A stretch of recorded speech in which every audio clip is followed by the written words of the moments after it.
네, 안녕하세요. 이번 시간엔 저당권 한번 해보겠습니다. 저당권은 그 내용이 일단 많다 보니까 전부 다 할 수는 없고 좀 간단하게 대표적인 문장들 좀 보고 기출 문제 좀 풀어보고 이렇게 하도록 하겠습니다. 저당권은 일단 제일 중요한 게 이게 효력이 이제 어디까지 미치는가, 뭐 지상권에도 미치는가, 뭐 이런 거 신문에 시험에 많이 나오죠. 그래서 이제 그런 부분하고 경매시 이제 누가 우선하는가, 이 부분 이제 주로 좀 봐야 될 것 같고요.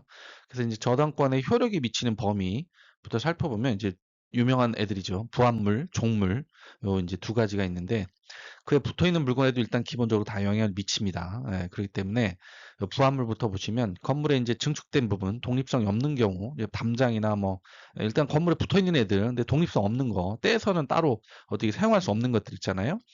그런 애들을 이제 부합물이라고 하는데 이 설정 전에 부합된 물건만 효력이 미치냐? 그건 아니다는 거죠. 설정 전후를 묻지 않고 모두 부합물에는 모두 저당권이 효력이 발생을 한다. 그다음에 종물, 요건 이제 단독으로 떼어서 움직일 수 있는 건 주택의 창고, 뭐 횟집, 수족관 이런 애들도 특별한 사정이 없는 한 종물에도 다 미칩니다. 그래서 이제 종된 권리, 건물을 위해 설정된 지상권이나 임차권에도 미친다. 저당권이 웬만하면 다 미친다 이렇게 생각하시면 돼요. 그래서 건물에 저당권 설정하면 그 건물 외에 토지를 빌린 임차권에도 효력이 미치냐? 미친다는 거죠. 그래서 경매 낙찰자는 건물과 함께 땅을 쓸 수 있는 임차권도 같이 가져간다. 이게 이제 저당권의 대표적인 효력이라고 볼 수 있겠습니다. 그래서 이제 물상대위. 그럼 안 되는 건 뭐냐? 저당권에 해당 안 되는 거, 영향 안 미쳐지는 거. 이게 대표적인 게 이제 매매대금, 차임 이런 거죠. 이 저당 목적물에 매매대금에 대해서는 물상대위권을 행사할 수 없는 거예요. 그거를 물건 자체에다 저당을 잡았는데 그게 팔렸어요. 팔려가지고 그 돈을 받았어요. 그럼 그 돈에 대해서는 그 돈으로 그거를 저당을 잡아서 그걸 가져올 수는 없다는 얘기죠. 그래서 물상대위권을 행사할 수 없다. 이게 대표적으로 시험 문제에 많이 나오는 부분이죠. 봐야 되는 거고.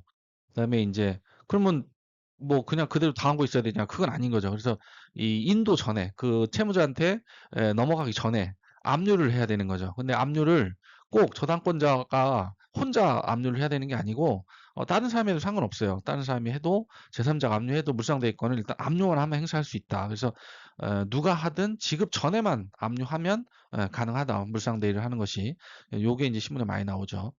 꼭 내가 해야 되느냐? 아니다. 저당권자 안 해도 제3자가 압류해도 된다. 요 부분이 있고 이제 법정사항권은 워낙 뭐 내용이 또 따로 하나 뺄 수 있기 때문에 요건 제 그 법정사항권 영상 보시면 되고 뭐 나대지 유명한 거 나대지에 저당권 설정되면은 신축돼도 성립하지 않는다. 뭐 이건 대표적인 문장이죠. 나대지하면 법정사항권은 성립하지 않는다. 그래서 저당권 설정 당시 건물이 존재했고 소유주가 같았다면 그 후 건물을 개축, 재축하더라도 법정상권, 요건 성립하죠. 왜냐면 소유주가 같았잖아요. 건물하고 토지하고. 그래서 이제 법정상권 대표적인 성립 요건, 땅 주인하고 건물 주인하고 같았어야 된다. 저당권 설정했을 당시에 주인이 같았어야 된다. 그다음에 일괄경매 청구권. 이것도 이제 나대지 나오죠. 나대지 저당권 설정 후에 건물을 지었을 때 토지와 건물을 같이 경매에 놓는 권리. 요거는 이제 저당권자 건물 매각 대금에 대해서 우선 변제 받을 수 없다. 이거는 맞죠. 토지 저당권자이므로 토지 대금에서만 우선 변제를 받을 수 있고 일괄경매 청구권은 조금 더 뭐 법정상권에 연결해서 말씀드리면 이제 나대지에 저당권 설정했어요. 근데 건물을 지 맘대로 지었어요. 그러면은 이 나대지의 저당권 설정한 은행 입장에서는 땅값이 떨어지게 생겼잖아요. 지금 만약에 땅만 들어가면은 경매가 건물이 위에 없었어야 되는데 건물이 있었기 때문에 건물 때문에 땅 팔기가 지금 어려울 수 있는 상황이 됐잖아요. 그래서 토지와 건물을 같이 경매를 넣는 권리를 이제 일괄경매 청구권이라 하고 이게 일괄경매 청구권이 이런 내용이 나오면 법정상권은 무조건 없다. 법정상 해당하지 않는다. 이렇게 이제 푸시면 되고 요거는 이제 그 저당권에 관련된 내용이니까 토지 저당권자는 토지 대금에서만 우선 변제권이 있지 건물 매각 대금에서 그렇다고 돈을 받아갈 수는 없다는 거죠. 이 부분이 있고 그다음에 피담보 채권의 범위. 이건 이제 경매 대금에서 그러면 돈을 어디까지 받아갈 수 있느냐. 이 부분에 대해서 이제 시험에 많이 나오는데 지연 배상은 이제 원본의 이행기일을 경과한 후에 1년분에 한해서만 저당권을 행사할 수 있는 거예요. 1년에 한해서만. 그래서 이건 후순위 채권자를 보호하는 기준도 있는 거고 왜냐면은 막 무한대로 받아갈 수 있으면 지연된 이자에 대해서 그럼 후순위 채권자는 못 받잖아요, 돈을. 그러니까 이제 그런 거를 후순위 채권자 보호하기 위해서 1년분에 한해서 저당권을 행사할 수 있는 거고 그다음에 이제 근저당, 이 저당하고 근저당하고 차이점인데 근저당은 채권 최고액 이내에서만 예, 이내면 모두 행사가 가능합니다. 근저당은 채권 최고액이 그래서 중요하죠. 채권 최고액 이내면 1년이 넘어가도 상관이 없다. 근저당은. 그래서 이게 이제 다른 점이고, 그다음에 저당권의 실행 비용은 저당권이 효력이 미치는 범위에 포함되죠. 저당권 실행 비용, 저당권 효력이 미치는 범위에 포함된다. 비용, 실행 비용은 포함된다. 이렇게 외우시면 될 것 같고, 그다음에 여기 근저당권의 이자는 채권 최고액에 포함된 것을 본다. 이거 아까 말씀드렸죠. 그다음에 저당권의 소멸 및 양도. 저당권은 그 담보한 채권과 분리하여 타인에게 양도할 수 없죠. 예, 일단 채권하고 분리를 할 수 없어요. 저당권은. 이제 부종성이라고 이제 에, 저기 용어죠. 부종성. 전문 용어. 네. 네. 뭐 그냥 저 부종성을 뜻을 모르시더라도 일단 저당권하고 채권을 분리해서 타인에게 양도할 수는 없다. 그다음에 피담보 채권이 시효완성으로 소멸하면 저당권도 소멸하죠. 담보채권이 소멸했으니까. 저당권은 무조건 따라갑니다. 소멸합니다. 그다음에 지상권을 목적으로 저당권을 설정한 자는 저당권자의 동의 없이 지상권을 포기할 수 없죠. 왜냐하면 지상권이 그 자체가 담보가 되는 건데 그거를 자기 마음대로 저당 잡아놓고 포기하면 안 되잖아요. 그래서 지상권 목적으로 이것도 시험 문제 많이 나오죠. 저당권을 설정한 자는 동의 없이는 저당권자의 동의 없이 지상권을 포기할 수는 없다. 그래서 이제 문제 보시면 저당권 효력. 첫 번째 효력은 포함된 물건에 미친다는 규정은 임의 규정이다. 네. 배제할 수 있는 거죠. 그래서 이건 미치지 않는다고 서로 이제 협약을 하면은 미치지 않게 할 수도 있는 거예요. 근데 원칙적으로는 어쨌든 저당권은 부합된 물건에 미치는 게 이제 원칙이고 임의 규정이다. 배제는 할 수 있다. 그다음에 저당권의 효력은 저당 부동산 종물에도 미치죠. 아까 말씀드렸죠. 미치고 저당권 설정자가 압류를 했는데 부동산 압류한 후에는 설정자가 압류한 게 아니죠. 예, 설정자가 어쨌든 압류한 후에는 차임 채권에도 저당권의 효력이 미치죠. 예, 차임 채권에도 일단 압류 후 이게 중요하죠.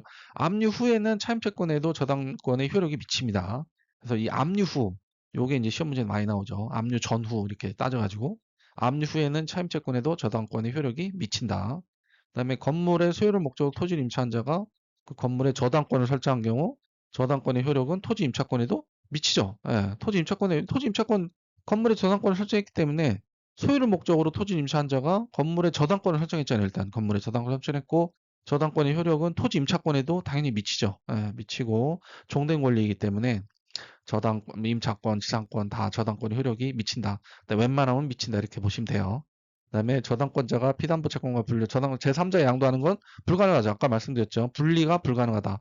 저당권하고 채권 분리 절대 불가능하다. 하나 더 보면 이제 저당권 효력 압류가 있은 후에 부동산에 설정자가 부동산 수취한 과실 또는 수취한 과실에 미치죠. 압류 후 이거 있은 후 아까 좀 전에 나왔던 거 똑같은 거네. 압류 후 미칩니다. 압류 후.